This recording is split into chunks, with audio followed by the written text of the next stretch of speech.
Welcome back. It's time now for our daily press review, and we have the pleasure to be joined this morning in our studio by Mr. Mohsen Badawi, the chairman of the Abdurrahman Badawi Center for Creativity. Thank you so much, sir, for joining us this morning. Thank you, and good morning. So we start, as usual, with Al-Ahram's main headline. It reads, governmental measures to fight corruption. Fines will be collected for illegal resorts built on Cairo, Alexandria Desert Road. Abaza, Abu Al-Anin and Mansi acquired government lands. Yeah, that's an important subject, but I'd like first to speak about something else, which is Mother's Day coming on next Monday. Of course, we had that day introduced for a long time now, but this time in specific, we have to use it as a beginning of giving respect to the mothers of the martyrs who passed away during the revolution. And I would love to not only to give them a great respect on that day, but to make something. Nothing would really remove their losses, but at least we tell them thank you. Your kids paid the price for all of us. So it's not only the Mother's Day, but it could be the beginning, and then we can go to something to just let them feel that their loss is not got in vain for them, at least. Okay, which is a very good gesture. Now we can talk about that. Anyway, I'm 50 years old. 54 actually, and for the last 54 years, or let's say 48, and still I started reading. I read government measures to pursue corruption. Now I hope after the revolution, that's what we are going to do. Not I hope, we are working definitely on that. There are always corruption, but there is a big difference between there are corruption but we're fighting it, and there are corruption and we say that everywhere on earth has corruption. We hear this statement a lot. Corruption is everywhere. We are as I told you, 48 years I'm reading, we are pursuing corruption. Now, we had a lot of corruption during the past few years. Not in the 30 years, of course, but as we move on, we have seen more and more corruption, and especially in the last 10 years, there was a lot, incredible corruption. And the corruption is not a business person. A corruption is an administration. And the business person who is corrupted, he takes the business from other business people. The first person who is hurt by his corruption is the business itself and the business community itself. So let's not really put corruption in our mind as it's a business attitude.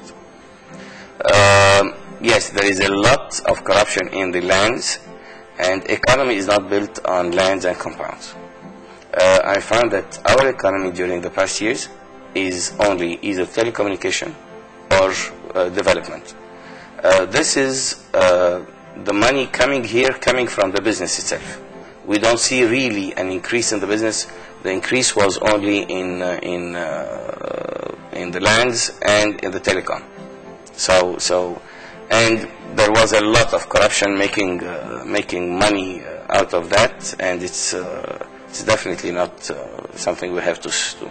Okay. Let's move to another headline, also on Al-Ahram's front page. It's about the ongoing investigation.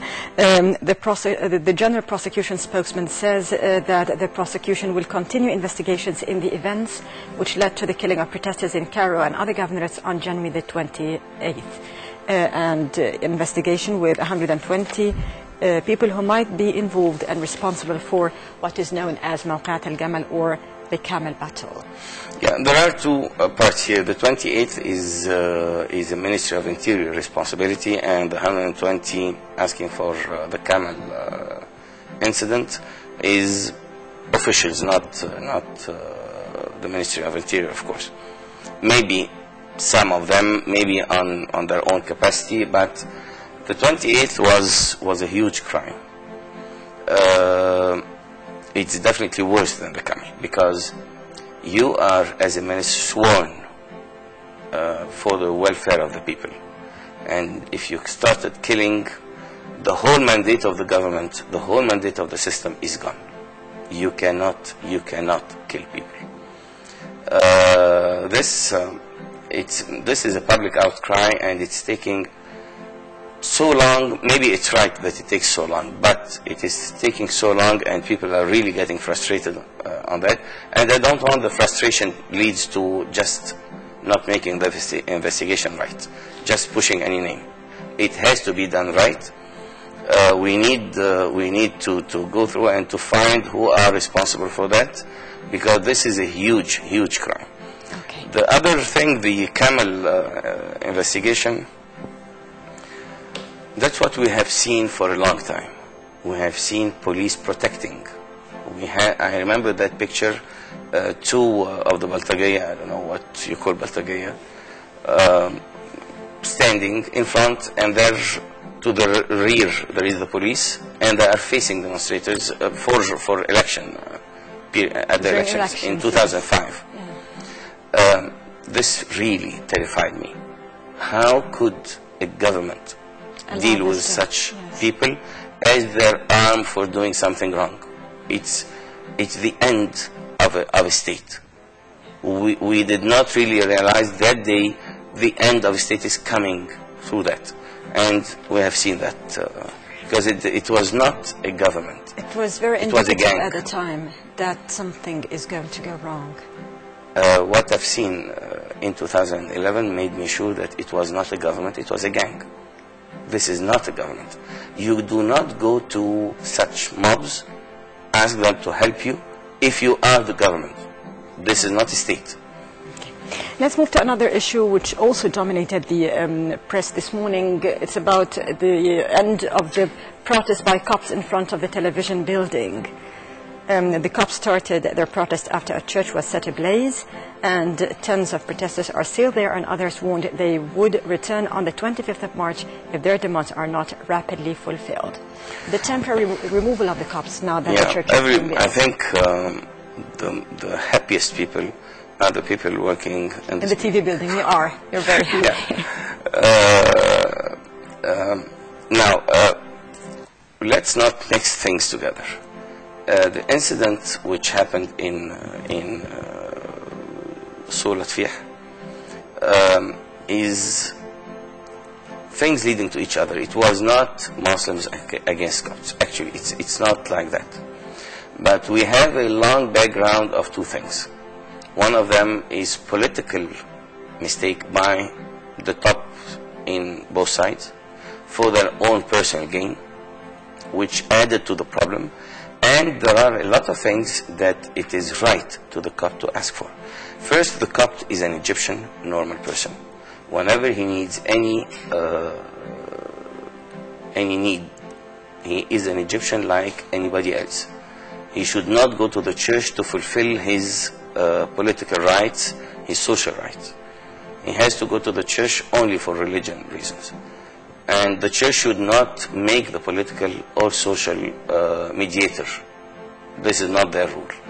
But you cannot build a church, you cannot modify a church except under certain rules, and this is not acceptable. Sorry, I thought I closed it. It's okay.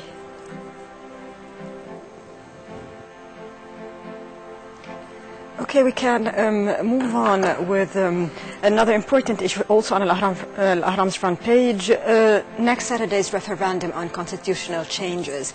People are still confused about should I vote for or against the amendments. First, everybody has the right to vote for whatever he wants. But I think we did not really realize the serious problem about it. There is a serious problem here that as soon as we approve that, if we approve it, the 71 Constitution will be in force. So the Supreme Court will be abolished as a power. I don't know if they really realize that. In case we approve. We approve. Yes. Because the Constitution doesn't have anything to do with the Supreme Court, with the Supreme Council. The President is not there, so we have to declare that the post is empty. There is no Parliament, so automatically it will go to the head of the Constitutional Court. and he has to make the presidential elections within 60 days. That's the Constitution. That's exactly what will happen if we approve that. If we approve, the president should be elected within 60 days. Within 60 days, not only that, the election should start within 9 days. Because the minimum time for presidential election is 51 days. If you pass the 60, the whole Constitution is out. As if I do not believe, I never heard somebody talk about it. I do not believe that committee, which is talking about their knowledge of law, did not realize that. And we're talking about the 9 articles. The Constitution is not the 9 articles. The Constitution is from Article 1 to Article 200 and something. When you amend those... And the argument is that we are in a hurry, we have to make the amendment, so we elect a president. There is a very simple solution. I don't know why nobody took it. A constitutional declaration. Very clear, very brief, everything is in it. We took something, and we're so involved in talking about the 9, and forgetting it's a full constitution. It's unfortunately a joke. Tonight, U.S. Secretary of State Hillary Clinton is due to arrive in Egypt for her first visit to the country after the 25th of January revolution. Here we read, Clinton studies increasing the extra aid. How important is Clinton's visit at this stage, after the influx of foreign visitors who came? First, important, she has to start learning about Egypt after the farce they have been talking about for a very long time. They sit with people who are not politicians. I'll tell you something, anybody who tells you that revolution of the 25th was beyond imagination knows nothing about Egypt. Because everybody who is involved in that revolution was involved in the political scene, not the parties, because the parties were part of the regime, they were not part of the street. Anybody who was involved in that was not crazy. Since Kifaya, the movements, 6 April, all those movements, they were working on a revolution. So anybody would tell you that it was beyond our dream, beyond his dreams, because he was sitting at home. Okay, he was doing nothing. If you were working, either you're crazy, because you cannot do that, so you're working on nothing, or you were working on that. It went out great, but people who were really after it, this is what they were working on. So that's... It should have been expected. It was expected. It was expected. But people were disagreeing. They say it's impossible. The regime is... I wanted to continue what you asked about Clinton, because this is the start about Clinton. Okay. The aid from America should be appreciated if you're trying to make your face better. But if you're trying to control Egypt, do not dream of it. She has to understand that Egypt is liberated. It's not the regime that is so weak and needs coverage. It's the people who are not against America unless America is against us. And they had a very long history of being against us.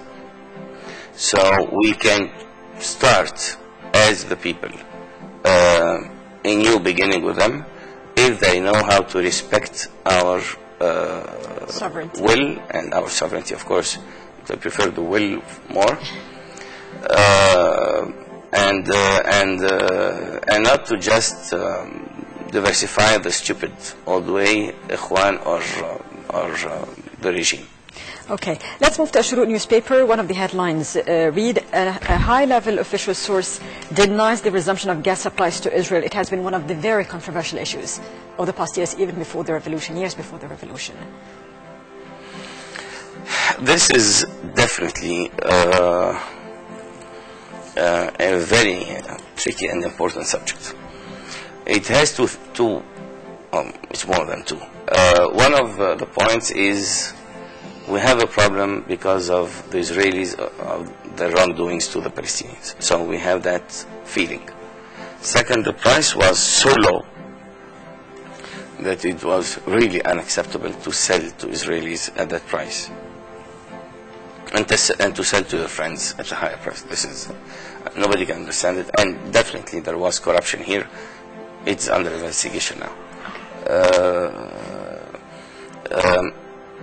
But there is an agreement.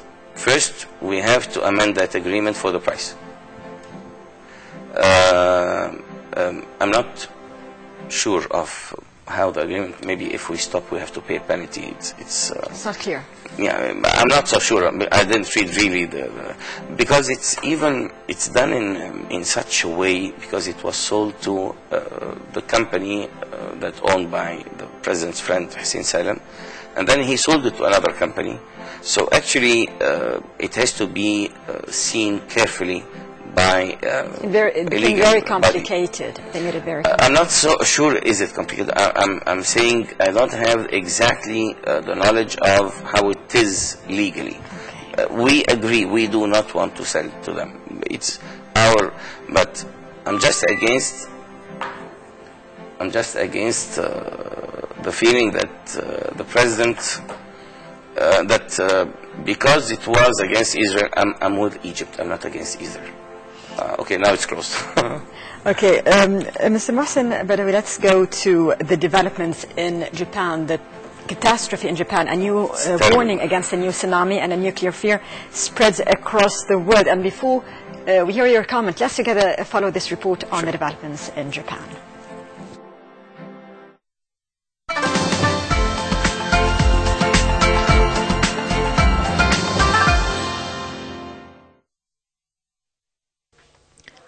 Fire which broke out on Tuesday at a quake-hit Japanese nuclear plant has apparently been extinguished. Kyodo News and other media reported the news after quoting the power station operator as saying. They added that the fire broke out earlier in the day following an explosion in the building housing the number 4 reactor of the Fukushima number 1 plant 250 kilometers northeast of Tokyo.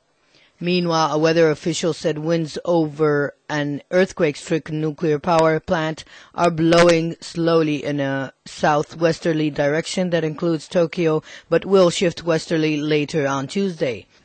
The official with the Japan Meteorological Agency, which is based in Fukushima Prefecture, the location of 3 troubled nuclear reactors, added that the wind is moving at a speed of about 2 to 3 meters per second. Earlier, Japan's Prime Minister warned that radioactive levels had become high around nuclear power plant after explosions at 2 reactors, adding that the risk of more radioactive leakage was rising.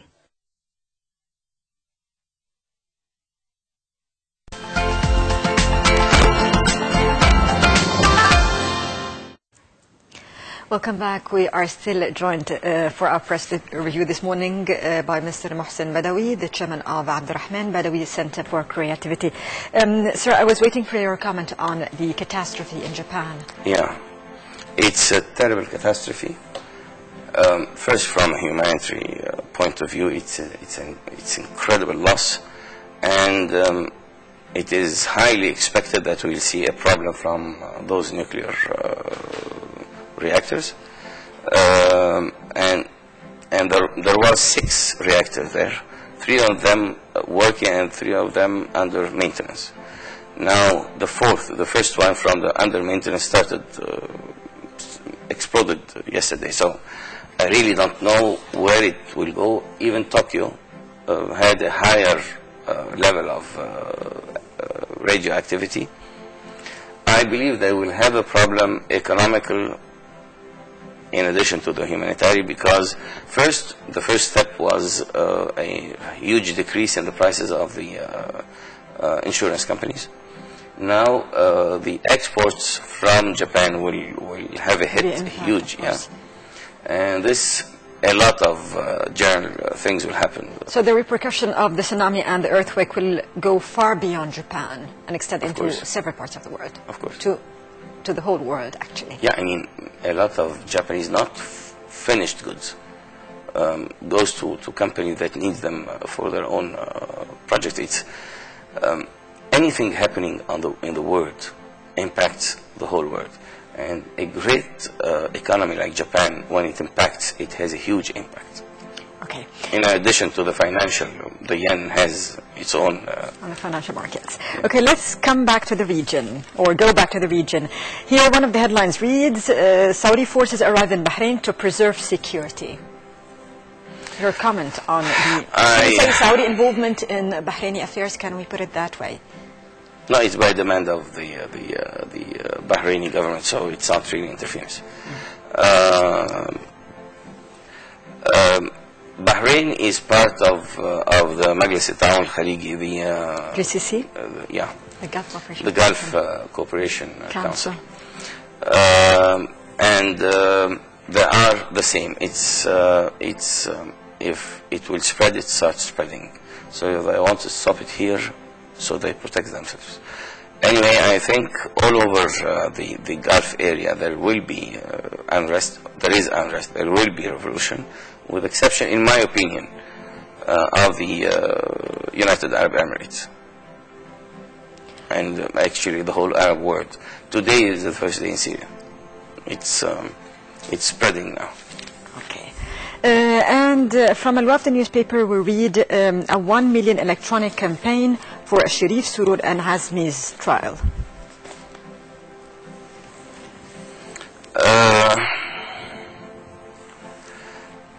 We have to make people who did anything accountable. But I'm not very happy of a lot of. I mean, this is the role of the judicial body, not us. Us, we have to work more on the future of Egypt, on making Egypt better. I'm not very happy of the witch hunting that is taking place too much, either on Facebook or. The witch hunting is not really something good, and this is anyway the aftermath of all revolutions. And sometimes it's like the terror period in France after their revolution. They murder a lot of people, or like that. Yes, they should be before the court, but let's really put more efforts on building Egypt, not in getting revenge of the old regime. Okay, let's go to the developments in Libya, and before we continue and before we hear a comment on the developments in our neighboring country, let's together watch this report on the situation in Libya.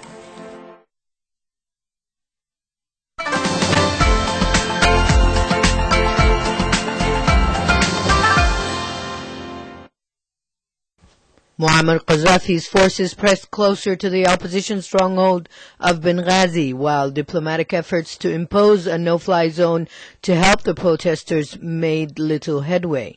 France pressured G8 foreign ministers at a meeting in Paris on Monday to agree action on Libya and back its efforts to speed up a UN security resolution on imposing a no-fly zone.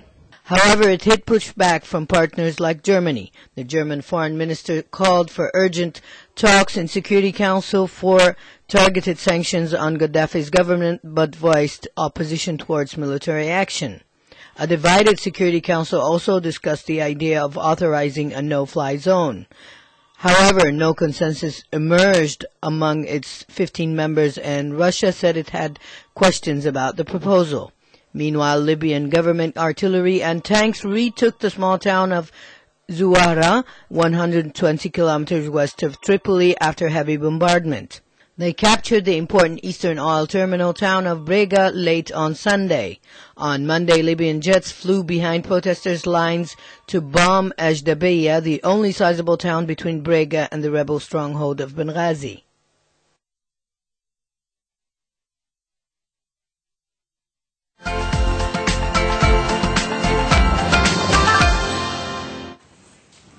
Welcome back. We're still joined by Mr. Mohsen Badawi, the chairman of Abdurrahman Badawi's Center for Creativity, and your comment on the uprising in Libya. You know, when somebody is doing something to lose both ways, if he wins, he lost. because after what he's doing, I don't think any country on earth would be able to deal with him. And if the regime would love to deal with him, the regime is really bound to be removed, because the public outcry will refuse his arrival to that country. So even if he wins, it will be a very temporary victory? It will be a disaster. It will be a disaster. For him. For him. Because for him and it his as a people, victory. because the whole world would really ban him. Ban his economy. It's a huge crime what he did. He did really a crime against humanity. So, and I'm sure the price was paid in Libya would let them really win. It's like exactly, some people didn't understand. The price was paid in Egypt would make people more determined, not less determined. The people who are doing nothing are more afraid. The people who are on the streets are more determined when they see more blood. So he's doing something that would put him in the worst place ever an ex-president was. Even he's saying I'm not an ex-president. Okay. Mr. Mohsen Badawi, I understand you have some comment regarding the Copts protest. You want to say something about that? Now something, I know it won't be very popular, because we have a public outcry against the state security, the ex-state security. There is no state security now. But that file, state security, the Copt file was actually for the last 30 years with them. It was wrong to keep it with them. It is a political file, but it was kept as a security issue. Now you cannot jump on trying to solve it without the use of those who were doing that in the state security. The government should really use, because first of all, there are in every place people who are good, people who are wrong. The people who are doing that were doing a good thing to Egypt.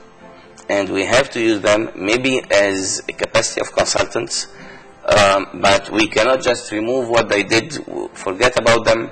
They had that file, yes, for 30 years. And we are facing, you're saying they will come back on the 25th. I assure you, they will be back on the 25th. Because you cannot, you don't have the knowledge, you don't have the background of the subject. You don't have to whom to talk and who are the key people there. So this is something we have to look at it, to use those officers in the state security who were dealing with that file as at any capacity, but you have to and then move it bit by bit to become a political file. Mr. Mohsen, but I also wanted to hear from you on the issue of Al-Walid bin Talal's Toshki contract is permanently invalid. This was reported in Al-Wafd newspaper. Actually, it's not permanently invalid. It's what they said in the Mufawadeen. It's you ask for the expert's opinion, but the ruling is not yet there. But normally it will be the same.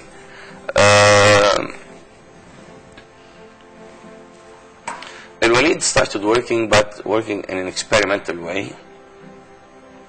Maybe the prices were not right, maybe a lot of things were not right, but it's more of an attack on Al-Walid more than an attack on that. If Al-Walid did something, we should help him grow these lands. If he cannot, I mean, I prefer a discussion with him, because he is not part of the regime that we're against.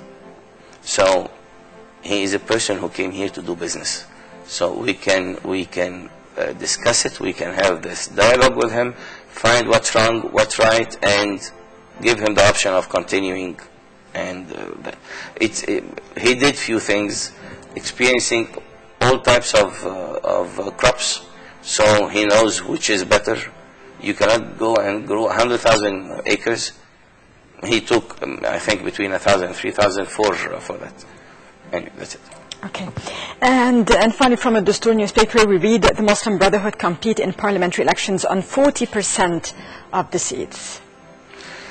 Okay, the Muslim Brotherhood is, in my opinion, a body that was made since 1928 for the sake of the regime, and when the regime didn't want them, they finished in a second. I don't believe they are that strong. First, they counted about 650,000 to get them to support Badawi. They cannot compete actually more than 40 seats. The 88 This is the maximum. This is the maximum they can have people, because I'll tell you, one of the things we don't understand, when you go to vote for someone, you vote for the person, not for his party. So nobody's voting for NDP or for Muslim Brotherhood or for anything. So the names they have, not only Ikhwan, all the Muslim types, have 40 to 45. That's the maximum they can really compete on. Okay, Mr. Mohsen Badawi, Chairman of Abdurrahman Badawi Center for Creativity, thank you so much for being with us this morning. Thank you. On Breakfast Show. And now let's get healthy. Everyone says good exercise adds healthy years to our lives, and maintains a good exercise routine is a necessary step to a healthy body. Nile International, or our colleague Ashley Gindi, tells us more in his report.